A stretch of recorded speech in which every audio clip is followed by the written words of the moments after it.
Peace World, what up? What up? We here, we in the house, literally.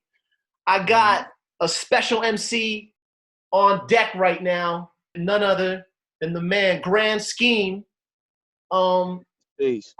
Peace. How you living? Living good, man. Living good, maintaining. No doubt, man. We just finished analyzing one of your joints, Until the Sun Burn Out. And that's a dope track right there. You were like spitting for real, like for real. You know? What was that like you were on fire on that track? What was it that made you write that joint in that way, you know, with all the punchlines and all of that? I think sometimes you just gotta let motherfuckers know, man. You gotta let them know you ain't playing. You know what I'm saying? Right. Like, this rap shit is serious business to some of us. We've been doing it a long time, invested, came up, representing the culture, man, and I just wanted to put it down and get deep with it. You know, I came up in that era, like, where lyrics mattered, man, and what, you know, there had to be something more to it than just some bullshit. You had to be saying something. It had to be clever. You had to use metaphors, punchlines, double entendres, different things. You know what I mean? Like content, substance, things of that nature, not just kicking some old fly bullshit. You know what I mean? Yeah, definitely. That's something that I really noticed, man. You didn't waste any bars. Like every bar, no cut. We don't put no cut on the work. You know what I'm saying? nothing. It was like you know that frozen orange juice joint that's condensed in the little bottle. You keep it in the freezer. You know what I mean? It was condensed. Like the rhymes, what you were saying, the ideas were condensed, and each bar like stood on its own, but they still played into the rest of what you were saying. You know, and it definitely had that replay value. Like I had to go back to catch a lot of what you were saying. You had one line where you said, lean on your, what was it? Lean on your shit. Lean your shit as if you missed a payment on a fixed loan. Yo, I had to go back to that line a few times. I was like, what does it mean, lean on your shit? Missed a payment on a loan. Okay. Oh, they put a lien on. Okay. So I was like, okay, that's crazy, man. You got deep. Word. So you're a real lyricist. Like you take it real serious and stuff. Where does that come from? Can you open up with like a little bit of your background and how you got into spitting and rhyming and rap? Yeah, word. So I grew up just outside of West Philadelphia. Shout out to UD, Trayside, Stonehurst, Long Lane. Back and forth between West Philly and UD, and that was what we did. We rap. You know what I mean? Philly is known for spitters. Like we don't play no games. We spit. We come battling. We grew up battling. You know what I mean? Like I spent a lot of time, like especially like in the '90s and stuff. Like that was heavy part of the culture. Like you had to battle, and it had to be off the top. Like there was no coming with no written shit. You had to be clever. You had to be with it on the spot. And if cats caught you, you know, slipping that little written shit in there, they slide you right out of there. You know what I'm saying? Yeah. We didn't play that shit. We'd always call you, oh, that shit's written. You know what I mean? Get that the fuck out of here. You know what I mean? So it was heavy. I used to battle in school. I used to battle at the bus stop. I battle at the plateau. I battle Pennsylvania, everywhere, anywhere and everywhere. You know what I mean? Yeah. Like that's just what it was. Like I spent a lot of years not even making songs because it didn't even matter. Because when I seen you, I slide up on you. Oh, you're nice. Let's get busy. You know what I mean? Yeah. Let's see what that don't matter. I smash you in a battle. It don't matter how many songs you got. Yeah. That was the mentality then. You know what I mean? Like you just had your reputation as an MC. You know what I mean? So would you would be on the street and you would see somebody who looked like they could rhyme and you would just challenge them, or how would that pop off, or what? Was this people rhyming because you in the city and you know you just came up on them? Like how does a battle start in Philly and you at the bus stop? You know what I mean? So I guess it would be different circumstances. Like It might start off as a cipher, and that was the thing. Like you could catch that type of shit going on, you know, back then. Like it was more common to see cats standing in a circle, ciphering, rhyming, blowing trees, whatever, you know, whatever. Yeah. And you could tie it up. It might start as a cipher. Then next thing you know, somebody pop fly and start saying some old crazy shit, and then it take a different route. You know what I Yeah. mean? Like you want to step in, solidify your spot, and then just start snipering cats, you know, out the way. So All right. yeah. Yeah, I definitely felt that on that track specifically. Um, do you have somebody that you would say is like your rap teacher? Because this is rap seminar, so I like to learn and ask questions about how do people learn to rhyme? Like, where are we getting it from? How do we pick that up? Do you have any Right. individuals who put you on game? Absolutely, man. Like, I mean, just from the people I grew up listening to, you know, that's your first introduction is like the cats you grow up listening to, like the cat, like the cats that you know, your boys be stealing their tapes off their older brothers and shit like that. You're Yeah, dubbing the tapes, and you know what I mean, and you get your introduction to hip hop that way. And that's how it started for me, and I took a liking to it, and I started writing and kind of keeping it to myself a little bit, and then eventually I started spitting stuff, and then I came up around a couple cats in school that influenced me that were getting busy as well, and we just started spilling. You know what I mean? In the lunchroom, you know, beatboxing on the table, and we would literally beatbox like all that shit. Like we used to do all that real hip hop shit, graffiti, beatbox, freestyle, battle, like all that classical like era of hip hop, like the shit that you don't see too much of today, or if you do, it's only in a certain demographic of the culture. It doesn't get the burn like mainstream and mainstream of pop culture radio type stuff. You know what I'm saying? right. That's true, man. That's true. I remember those days too, man, at school. Like, there was a crew at my high school called the Unknown Soldiers. And these dudes would stand around by the soda machine and freestyle and make fun of people walking by. You know, somebody would be beating on the soda machine, and these cats would just make fun of people who were just in the area, you know. And that's really how I got into rhyming and into appreciating the art. So when it comes down to where you are today with your rhymes, where are you getting your inspiration from? Like, what makes you Uh, keep rhyming? Because I feel like you got a lot of fuel behind what you're saying. You know, like it ain't just empty words. What inspires that? uh, it's up and down, man, and I draw inspiration from different places, and it really varies, man. Like I don't listen to much hip hop these days. Like it's few and far in between, sadly. Like I don't rule out any genre of music. Like that's very important for me, and it's important with like the lyrics that I have. Any type of music, if it speaks to me, I dig it. I don't just say, oh fuck that, I don't listen to that type of music or anything like that. Like if it speaks to me, it speaks to me. You dig what I'm saying? As far as my inspiration, some days I might not have no type of inspiration. Other days I might set the world on fire. It really all depends on where my headspace is at, what I got going on. But I think it's important. The substance is important, right? What's your rhyming about? And I really believe in authenticity behind your bars, man. Like a lot of people can rap, you know what I mean? That's like if you study it long enough, you can learn the techniques and you can get that down. But like, what's behind them bars? You know what I mean? What what's behind what you're saying? Who's saying this? Is it the message or the messenger? What are we focused on Hmm. here? If the two don't jive, then I can't really vibe with it. You dig what I'm saying? Yeah, definitely, definitely. That's crazy. I my other gig is I teach creative writing at a community college, and Word, word. Let's go. we talk about the speaker, the voice of the writer, or Mm-hmm. of the poem, of the song, right? Like, and that voice, the the the the person speaking the words that you are reading might not be the writer, might not be the author.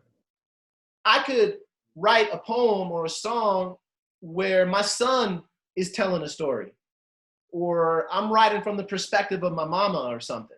You know what I mean? Okay. When you write your raps, because I try to think about the similarities between poetry and rap. They're totally different, but there's some overlap. Do you write from yourself, like this is me, this is what I feel, or do you write from others' perspectives too, or how do you handle that? No, most of my stuff, I mean, aside from like some crazy outlandish thing that I just said, like off the wall lyric to make you be like, damn, what'd he say, and play that back type shit, you know what I mean? Like a punch or something. Most of my shit is first person. Like that's my experience. You know what I mean? Yeah, no doubt, no doubt. Yeah, because I wonder, man, because I write a lot about a lot of MCs, and I think about the stories, and I think about like, is this them, or are they using somebody else's voice to tell a truth or to draw a picture? You know what I mean? So that's always an interesting thing to me. You know what I'm saying? Let's transition a little bit and talk just about technique. Because we were having a little conversation in the IG DM about the value of writing like a ton of rhyme schemes versus like one solid rhyme sound that you carry throughout the whole joint. Do you think one of those is harder than the other? I feel like I'm asking these dichotomous questions, but what's your philosophy on that? On deciding, I want a ton of rhyme schemes, or I just want to rhyme with one sound. How do you see that? I personally, I don't go in with a plan either way, but I would say it's probably harder to keep the same rhyme scheme going for a length of time, where you might have somebody that rhyme maybe 4 bars, with one rhyme gets stuck, so they switch. You know what I mean? If you can ride that out, and it's little things that I look for, and I'm like, I try to see, like, I'm a lyricist. Like the shit that I'm listening for isn't like what the typical listener listens for. There's different ways. Like, if you're spitting bars, like if we're going bar for bar, like something like, say the song that you analyze, so the sunburn amp, like that is a song for the spitters. You know what I'm saying? Like as far as the literary technique, as far as the way it's structured, everything is geared toward a writer, toward a rapper, toward an MC, someone who's elaborate and articulates themselves in a manner that's fashioned towards hip hop. You dig what I'm saying? Like, yeah, definitely. It's definitely harder, I think, to keep going on the same scheme. You know what I mean? It's easy to spin out of a scheme and into something else, but to keep it going takes way more skill, in my opinion. You know what I'm saying? Like, you could take the easy way out and switch, or you could ride it out. You dig what I'm saying?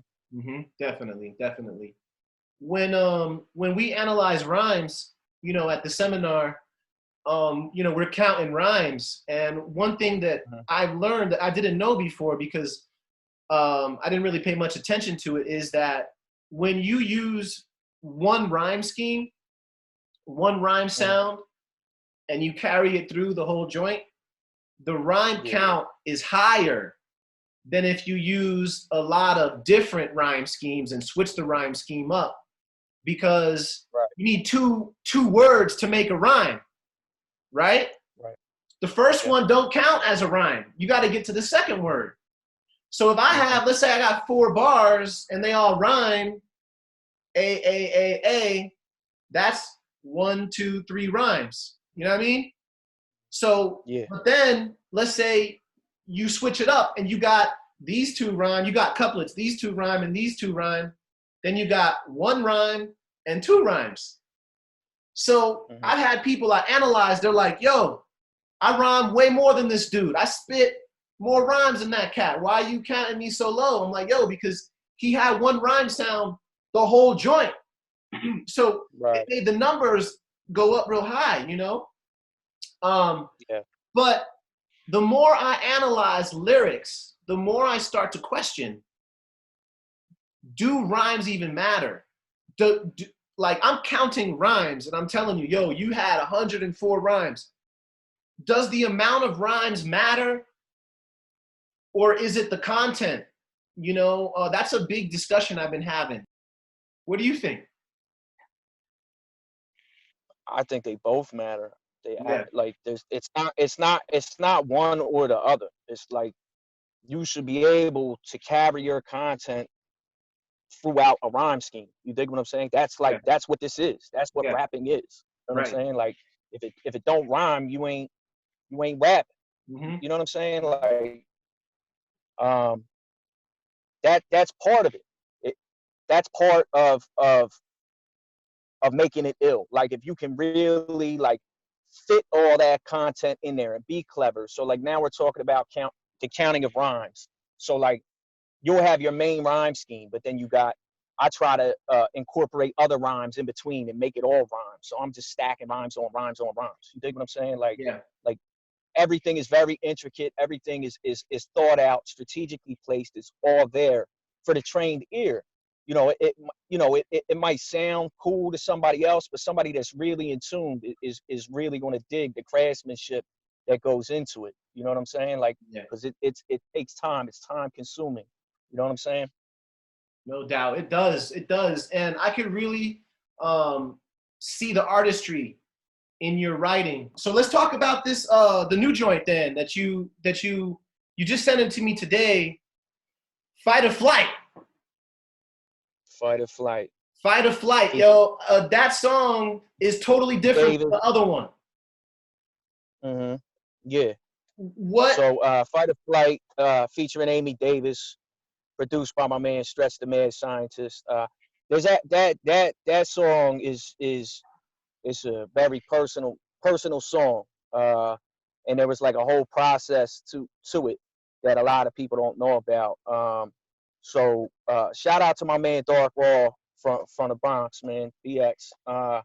He used to work exclusively with Amy Davis. That was his artist. He's the cat that I came up with. He was another cat. We used to battle every time we used to see one another and shit like that. That's just what it was. You know what I mean? Every time I run into cats, every time it was on site, we're going to battle. You know what I'm saying? Yeah. And we just grew a mutual respect for one another. And he linked that up for me. I just touched down, and I was just starting to do the rap shit again. And he put that together, and it started out. It was a song I wanted to dedicate to my grandparents who raised me. So it's very very personal song, and just like my trials and tribulations and whatnot. And Amy and I sat down together, and we wrote, the hook and the bridge, and it was just a process, but it was amazing. And unfortunately, Amy actually had passed away, Oh and wow. we never actually got to cut the final like vocals for her. That was a lot of that was like pre-production vocals. Wow. So like so that's that. It sat for a minute, and I got the right engineer, my man Emcees, Raziac Studios. Uh, he put his thing down, and we got it right. And now it is what it is, and it's Wow. it's time to put it out. You know what I mean? But even down to the artwork on that John. Like Mm-hmm. after years, I had family overseas in Ireland that I had never met for years and years, and I finally got to meet them. And the picture that was taken for the artwork was actually taken by my cousin over in Ireland. So that was dope. Like every last bit of that song is very personal, and has a lot of meaning behind it. You know what I mean? From the lyrics, everything that went into it, everything that inspired it, the artwork, all of it. You know what I mean? Yeah. Yeah.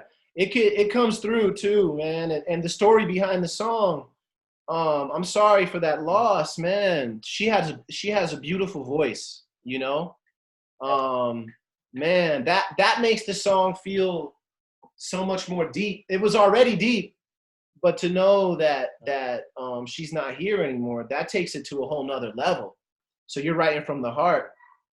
Um, Different approach yeah, altogether. Like that song, like you would ask the question earlier, you know, what's more important, like, you know, the rhymes or the substance type of thing. And like in certain situations, you just gotta talk to them, man. Like it ain't about like super lyrical bar wordplay shit. Like I just needed to talk to you. I needed like I said in the song, I spit it so you feel my heart beating on your eardrum. You know what I'm saying? Like I wanted you to feel that shit through the speaker. You know what I'm saying? Like, Definitely. and that's what it was. If I'm hitting you in the head with too much shit, you might not retain everything I'm saying. That's I'm saying right. that's for a certain type of listener. That appeals to a certain type of listener. You know what I'm saying? But I think what I did with Fight or Flight appeals to a broader audience, and a lot of people can relate. You know what I mean? We bond through our struggle and we build through our pain. You know what I'm saying? Like Yeah. that's just, so that's how I put that down. You know what I Mhm. mean? It No spoke doubt. to me, to inspire me to make it, and I just hope that it inspires and speaks to people that listen. Yeah, word, man, no doubt. I think we need more music like this, especially Mhm. in these days where we are with all of the uncertainty, you know? And I think that there's something in having access to heartfelt songs and heartfelt lyrics that we can relate to or learn from, Right. you know, and feel the sorrow, and it's okay to feel the sorrow, you know?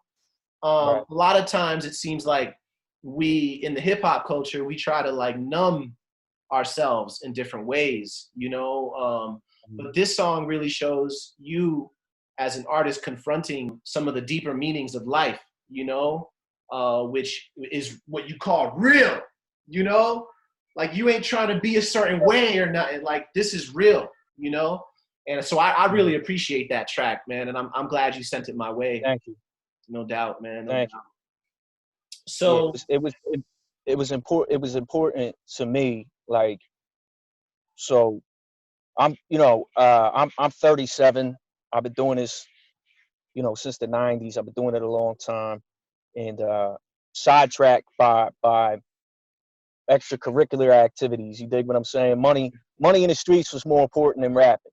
mhm. But there's a price to pay when you take that route. And me at 37, as opposed to my mind state when I was younger, is worlds apart. You dig what I'm saying? So that's me, you know, at my age, living and going through what I went through and knowing. Because a lot of these cats don't understand, like, it costs. You want to live like that, it's going to cost you, man. Like Yeah. all that cool shit, you're going to pay for it, man. You're going to sit down. You're going to do some time. You're going to get lined. You're going to go through all types of shit, violence, just things that you might not really want to sign a contract off on getting yourself into. You know Mm. what I'm saying? So me at my age now, experiencing what I've experienced, I kind of learned to separate the bullshit from what actually matters. You know what I'm saying? Definitely, man. That's important. That's important. That's a good thing for people to hear. You know what I mean? Because you've been there, you've done that, and you know Mm-hmm. what comes of those things that happen. You know, from that life. So you know, Mm-hmm. it's good. This is you know gems right here. You know what I mean? Um. So yo, you came up in Philly. You said, Word, word. yeah. Did you just crazy question because he's always in my head? Black Thought. You ever seen him out there and shit, like spitting and with the roots like back in the day, or like? Yeah, I mean, when I was younger, like the Roots picnic they have, like that used to be free. Like you didn't pay for it. Now it's like some crazy amount of money or whatever. But like Thought's an alien, man. Thought left the planet years ago. You know what I'm saying? Like Dude, he's incredible.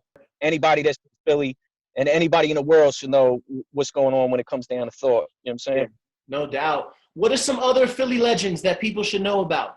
Some other MCs from Philly, maybe people in your crew, maybe people that you feel don't ever get light. Who do we need to know about? You know, who do we gotta Google right quick? Are there any people who we can't Google who you just want to name them? You know what I mean? Who's out there that we should know about?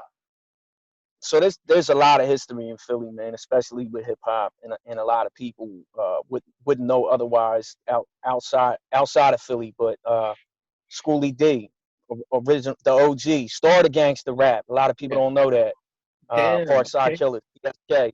Okay. Um, you cool C, steady B.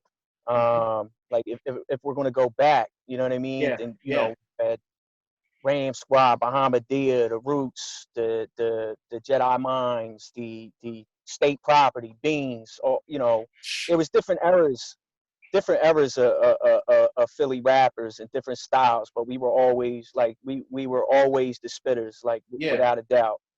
Yo, I used to whenever I would go visit my cousins in Philly, my cousin Chris, he used to like to go to the mall. So dude would be like, yo, let's go to the mall or whatever. I seen Beanie Siegel at the mall like 3 times in my life in Philly. Like, it was weird. Like, anytime I went to the mall, it was like he was on the same schedule. I would see him. I never walked up to him, because I was a youngster and he looked scary when I was back in the day. You know what I mean? So I never approached him, but I used to see him in random places, man.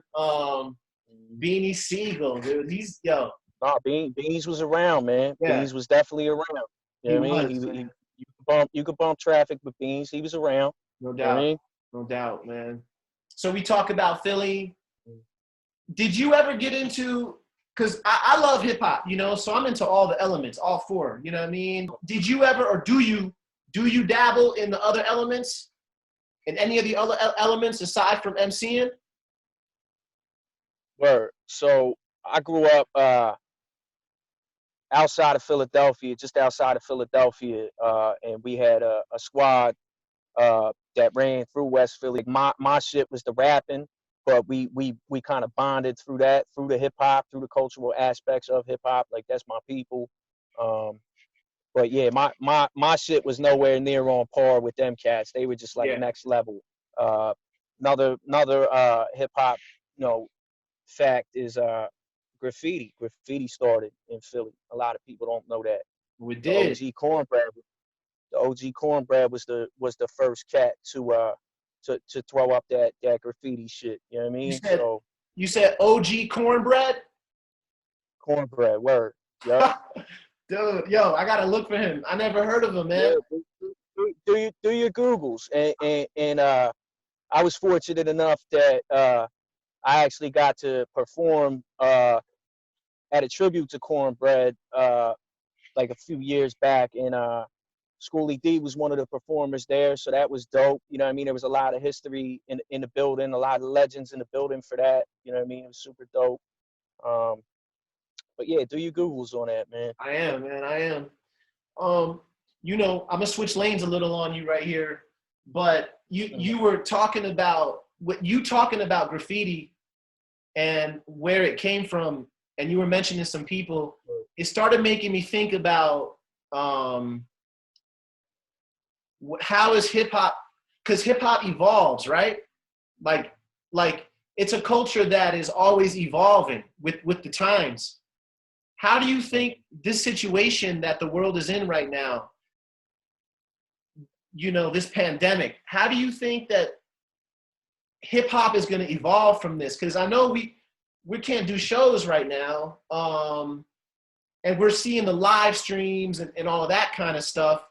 Do you have any predictions or sight into where you think hip hop is going now, that people might not want to be around all these other people at once? What do you think about that? I think it definitely might put a dent in some people's pockets if that's how they get their bread. If you know what I mean, which I would say a lot of the cats that don't got the budgets and the backing, they're probably on the road. They're probably selling merch, and that's going to be the majority of their financial gains as far as music goes. Yeah. They're going to take a hit. They're going to have to come up with new ways to make some bread, and it shouldn't be too hard, because most of the cats that do real hip hop music come from background hustling, so they'll find a way to spin it. That's right. We ain't ever going to starve. That ain't going to happen. That's right. And that's what I was thinking about too, was that people in hip hop are resilient, and if we can make hip hop out of nothing, then we definitely going to be able to figure out a way to make it through all of this, and to keep. I mean, there's there's evidence of the adaptation. You know what I mean? You can't, people are doing different online concerts, and people are still dropping merch, and then they're dropping merch that kind of plays to how things are. They're making masks, and they're doing different things that stay relevant, you know, in the current situation. You know what I mean? They got to get a dollar. They got to find a way to market and keep it moving, for sure. Definitely. And they will, and they are. Mm-hmm. Definitely, yeah. I'm trying to like get in, you know, and learn these new technologies and things that I have been hesitant about, you know, like this right here, like, yo, I'm analyzing MCs. Why don't we interview MCs? We should have been doing that. But now this situation has really fueled my desire to do it more. You know what I'm saying? And so I think we're going to see a lot of stuff coming out of this, you know, a lot of people getting savvy with like private sessions. You know what I mean? Like if you are MC and you have a following, you could do a private session on Zoom or whatever, where you spitting for people and you sell the link, you know what I mean? Or something like that. And you do like a one-off type of event, type of joint, you know, that kind of thing. Word up, man. Yeah. Word up. So and even like with your avenue, like with the stats and everything like that, that's a whole other thing, man. Like I encourage cats, like, put your stats up, man. You a spitter, man. Put your stats up. If that's you a rapper, if you a MC, if you a lyricist, fuck with Rap Seminar. Put your fucking stats up, and let's see what kind of smoke you got, man. I don't even want the smoke. I want the fire. You know what I'm saying? That's right. That shit. Put your stats up, man. You know, it's been too long. MCs are artists. MCs are doing things that can be quantified, like scientifically speaking. You know what I mean? Just like athletes have stats, just like basketball players and race car drivers, and they have stats, and they know how fast they can go or how many points per game. MCs deserve that too, you know? Like, do you know how many rhymes per bar is your average? Right. Do you know how many rhymes you spit in a verse? You know? Like if we have a guideline that says this constitutes what, you know, what skill set you have and how it breaks down. You know what I mean? Exactly. This defines craftsmanship, and you kind of provide that for people. And I remember I'd seen something a while back. I forget it, where I seen it. It was some kind of article or something, but it was like a chart, and it had all the different artists, like profile pics or faces on it, and there was different charting, and that was like the first time I ever seen that. And I remember when I seen it, I was like, yo, that's fucking ill. Yeah. You want to know, like, and I wanted to know. I'm like, all right, I'm like, cats are nice, but I want to see how much weight I hold up against them, and like, how do we actually figure that out? So if you know, you kind of got the guidelines to break that down. So you're nice, put your stats up. We'll put them side by side and see who's really spitting. You know what I'm saying? Exactly. But again, that plays to certain techniques. Now, if we go differently, like we were talking about with my song Fight or Flight, that's not like a super lyrical, like bar for bar joint. I'm just rapping.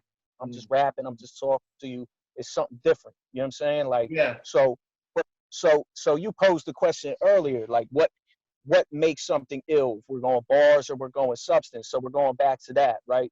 I think my song holds weight, either if we go with that joint or if we go with the other super lyrical joint that you did the graphs for.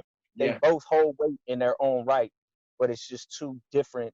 They're just two different lanes. You know what I'm saying? Definitely. One's not iller than the other because they're on some different type time. You dig what I'm saying? Right. I totally agree with that. You know, and that's one area. Some people want Rap Seminar to compare MCs, like put up this chart next to this chart and be like, yo, look at this guy, he spit this many, and look at this guy, he spit that many, or she spit that many. But that's not right. Really... You gotta go through. I went through them shits, and I was like, yeah, I'm smoking you. I'm smoking you. This is hip hop, man. This is rap. Like, we ain't all gotta be friends, man. You know what I'm saying? Like, what happened to the competition? Everybody's trying to do too much politics and shit. I got you. Fuck all that. Bring your bars. You know what I'm saying? Bring your bars. Holler at Seminar. See my man Rob Nice and get your fucking bars right. That's right. Send us Send us them lyrical joints with the rhymes, you know what I mean? For sure. And we'll calculate all that. And we'll put it up. We'll put them up to Grand Schemes chart right there and see where you stand. You know what I mean? Because and if it either comes close, I'm coming back and smoking you again. Yo, you had in one bar, you had 10 rhymes. Fucking right. In one bar. That's real high, man. You know, the average is like 5. Mm-hmm.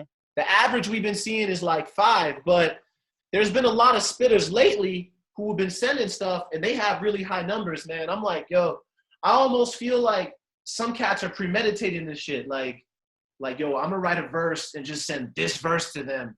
You know what I mean? But it's good. It's really good. I think that there's a lot of potential for the platform, you know, and beyond what Rap Seminar is trying to do for itself, I think there's a lot of potential for us to big up and to uplift and shine light on underground MCs, you know, because that's really what started this.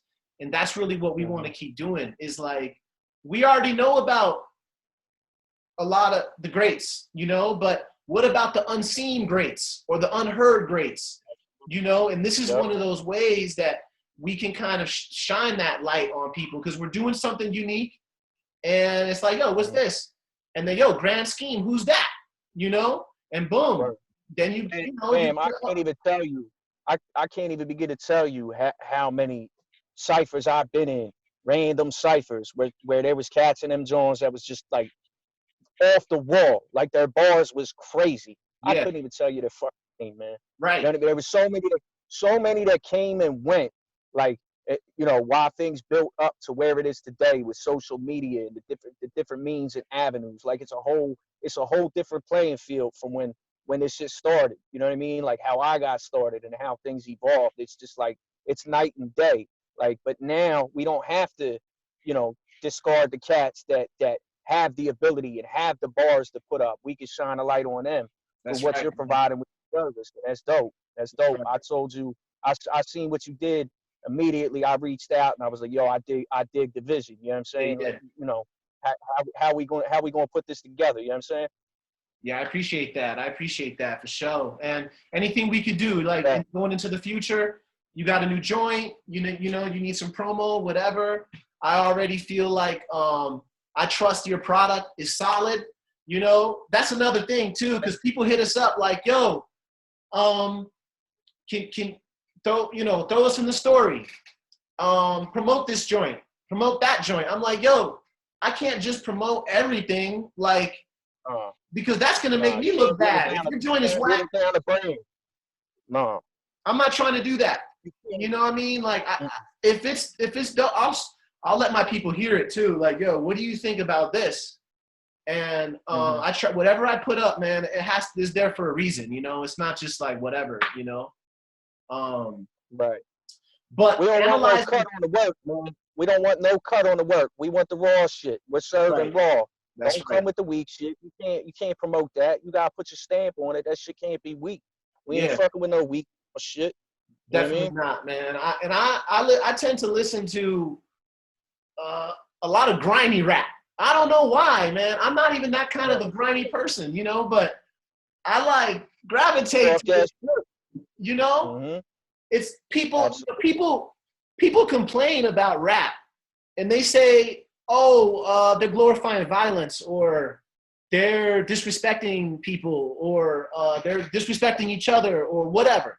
They don't have no respect. But then those same people will go and watch a movie like Saw or some crazy shit. And yo, don't you see that these rappers are doing the same thing that these people who are creating movies are doing? They're telling you a story. It might be a scary story. You know what I mean? It might be a horror story. It might be funny as hell. You know what I mean? But they are creators. And I don't, I'm like, yo, why are you judging creators, you know, and the art that they're making? If you don't understand it, it ain't for you. You know what I mean?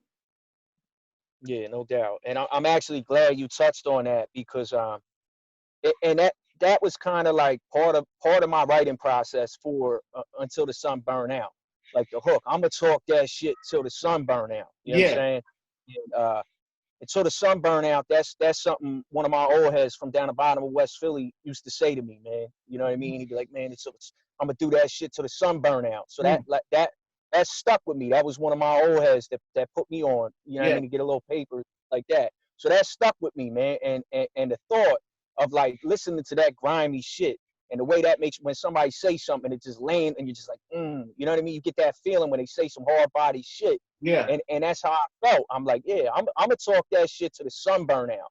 But that I have an internal conflict with that because if you think about what we were talking about earlier, where I said, you know, experiencing what I've experienced and seeing the results of going through the street and going through all the things I've been through in my lifetime, I'm conflicted now. I Yeah. am. But then it's the sensibilities that keep me in that cycle where I'm just like, you know what, I'm going to talk that shit to the sun burn out.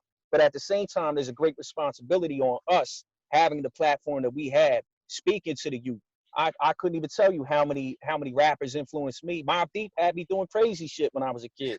You dig what I'm saying? Like, seriously, they were our heroes. You know what I'm Yeah. saying? We I spin agree. records and play that tapes and we zone out. And that was like, it was like the music form of comic book superheroes and shit. You dig me? Like, And so yo, me, I'm a me being confess that something.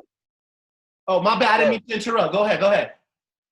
now what I was starting to say is like, so knowing that we have that influence on the youth and stuff like that, and the decisions I made and the mind state that I was in that I attributed to the music I was listening to, there is a bit of a conflict for me there. So that was like part of like why I shift from one thing to the other and why Yeah. I speak about the things that I do. But that's part of my journey and my growth as a person. You dig what I'm saying? And it can all be on the table. We don't have to be one thing. See, people get stuck in this mentality that you just have to be one thing. Nah, you ain't gotta be one thing, man. You don't have to put people in a box. They ain't gotta be that. You can be whatever the fuck you want to be. You dig what I'm saying? As long as it's Definitely. authentic, I'ma dig it. You Yeah. see what I'm saying? That's real. That's as real as it gets, you know. I like that you spoke on that conflict too. The conflict of the content, the ideas in the content, and how is the youth going to perceive it, you know? I think that there's a lot of value in cautionary tales, you know, in telling the darkness, speaking about the darkness, you know, so that we can learn from that and possibly avoid it, maybe. You know, I think it depends on how are we speaking on it. Like, are we glorifying something? Are we glorifying killing each other? Or are we telling a story so that we can learn from the situation, you know? But there's other times where you just want to spit and just destroy people, you know, just destroy whatever, you know. But it's that fine line between artistry and reality. You know, I think that art is a representation of reality. You know what I mean? But if I'm painting something gruesome, it doesn't mean that I want to see it and do it in real life, you know. But the problem happens when people can't tell the difference, you know, between what the artist is saying and what they really truly believe, you know.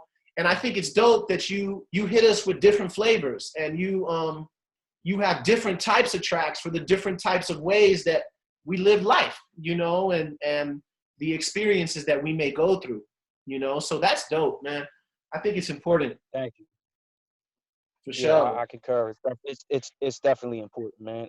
And like that's the other thing. It's like, are you drawing inspiration and then writing your shit, or are you writing shit that was inspired by things that have already transpired? You dig what I'm saying? Like, Mm-hmm. so there's different ways of putting it down. Like, you got a lot of cats that put shit down that they ain't ever been through. They ain't ever Yeah. did.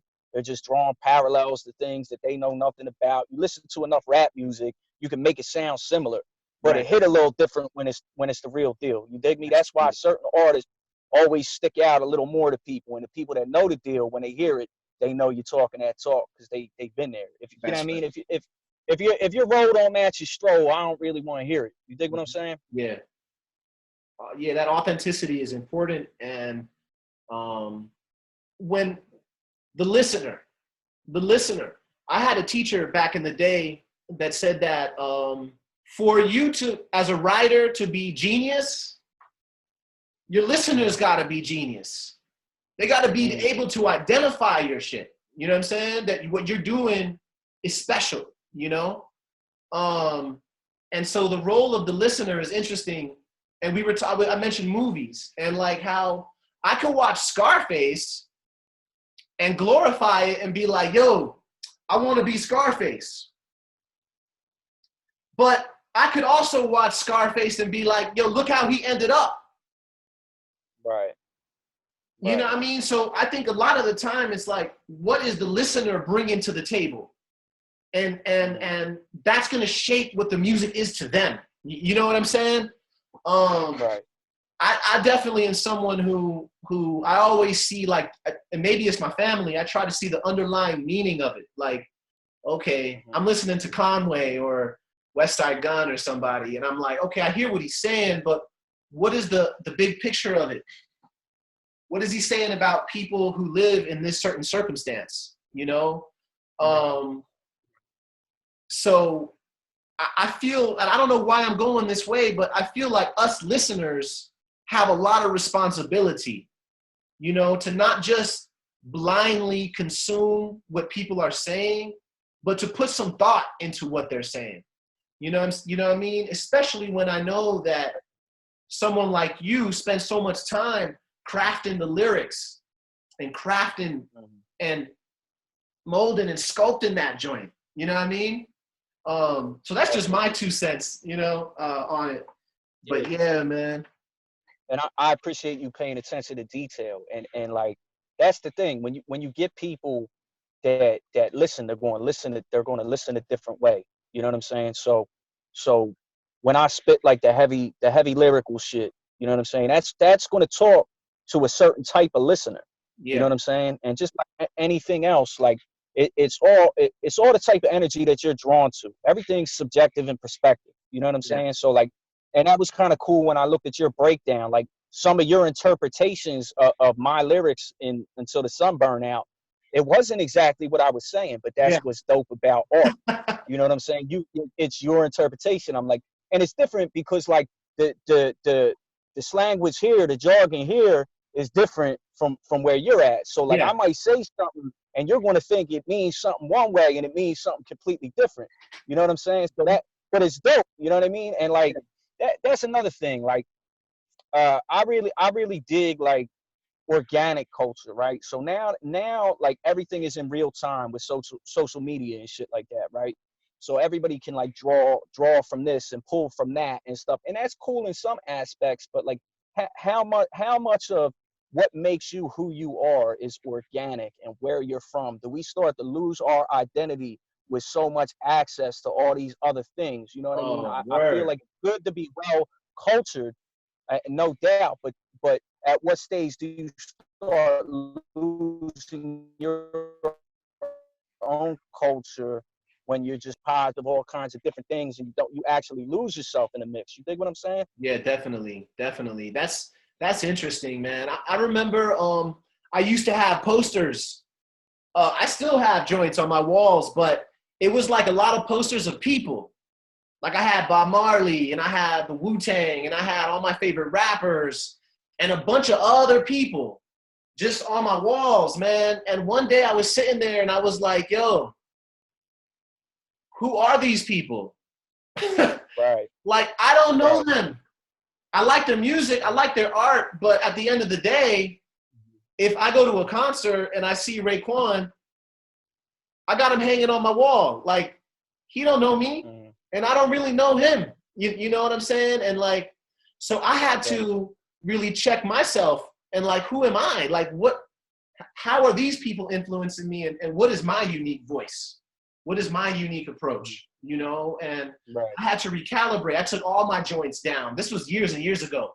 It was like I just had blank walls, you know, and I just reevaluated, why am I valuing certain things and who are my models, my role models? It's not that I still admire those people, you know, but I started thinking about getting back to who am I, and I stopped listening to rap. I didn't even listen to rap for years. You know what?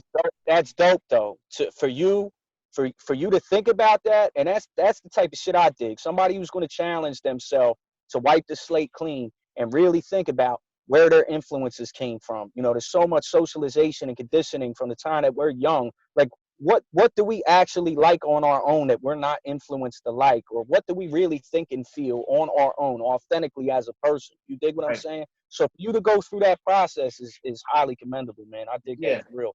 You know, it wasn't easy. Like, you know, I got into, you know, what got me out of listening to this only rap was reggae music. I started listening to reggae, all kind of dance hall, roots and culture, and just the messages were different. Different perspectives on life and the world, you know, and things kind of opened up to me a little bit more.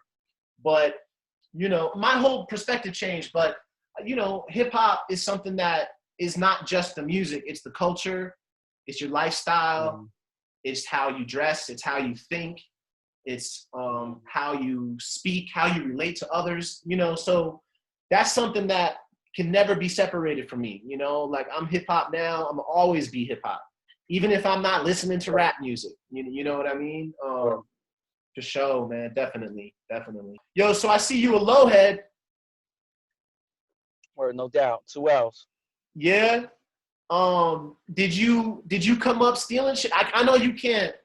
We on camera, so never mind that question. But I used to shoplift. I'm not gonna lie. I used to shoplift when I was a youngster.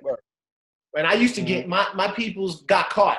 And I used to talk my way out of getting caught and stuff like that. But that's the history of the low lights, right? And was stealing from the department stores and stuff like that, right? Yeah, no doubt. Yeah, the OGs started at up in NY. Yeah. Shout out to the OGs. And there was a lot of boosting and different stories, a great magnitude of things being taken in very dishonorable thievery. You know what I'm saying? And the illustrated shit, most definitely. I stole a little bit. I wasn't like them cats was really getting busy stealing, like really stealing shit. You know what I mean? But my twist, I got money other ways, and I bought my shit. You dig what I'm saying? It wasn't about nothing for me to buy some shit. I didn't steal it. Yeah. Me and my fam, we would go to the flea market and we would steal mixtapes. Like the Redman like mixtapes and the old like mixtapes from New York. We would go and just put them down our pants leg and just walk out that joint all weird, you know what I mean? But that was one way we were really exposed to rap music, was shoplifting mixtapes from people. I feel bad about it now. I should have supported them, you know what I mean, instead of stealing them, but whatever. You know, this is life, and we learn. It's just what it was, man. It's just, you know what I mean? Like, it's just what it was. No doubt. Like, no doubt. It's one of them things when you're growing up, you're going to steal shit. It's just one of them. It's one of them things you're going to go through. You know what I'm saying? Like, everybody goes through different shit. That's one of them. We're going to steal some shit. That's all. And now we call it sampling. You know what I mean? No, I'm just sampling, huh? That's a part of hip hop, though, is the sample. You know, take this. Okay. This is mine now, and I'm gonna put it on my track. You know what I mean? What's coming up next for you? You know, what's on your plate right now? What can we see from Grand Scheme in the future? So right now I'm trying to wrap up a solo project I'm working on called Schematics. It's produced by my man Stretch the Mad Scientist. That's my ace. We have a lot of history. We go way back. And then aside from that, I'm working on another project called The Corner Store Connoisseurs with my man Buddy Liesel, Low Light Philly. No doubt, man. Much love. I really appreciate you taking the time. Anything you need, hit us up. We'll be around. Please keep letting me see your music. Like, send me them videos. But I'm gonna do my job, and I'm gonna keep my ears and my eyes open for what you do, and I'll make sure I stay in tune with your next moves. Mm-hmm. Yeah, most definitely, man. I definitely support your platform, and I really appreciate the opportunity to come on here and converse about some shit, man. No doubt, man. It was dope. It was dope talking hip hop, different perspective, all types of stuff. It was definitely a dope experience, man. Thank you for having me. Sure. Thank you. I know I said 20 minutes, but, you know, we had to take it there. Check me out, Grand Scheme. I am Grand Scheme on all social media platforms, YouTube, Grand Scheme Hip Hop.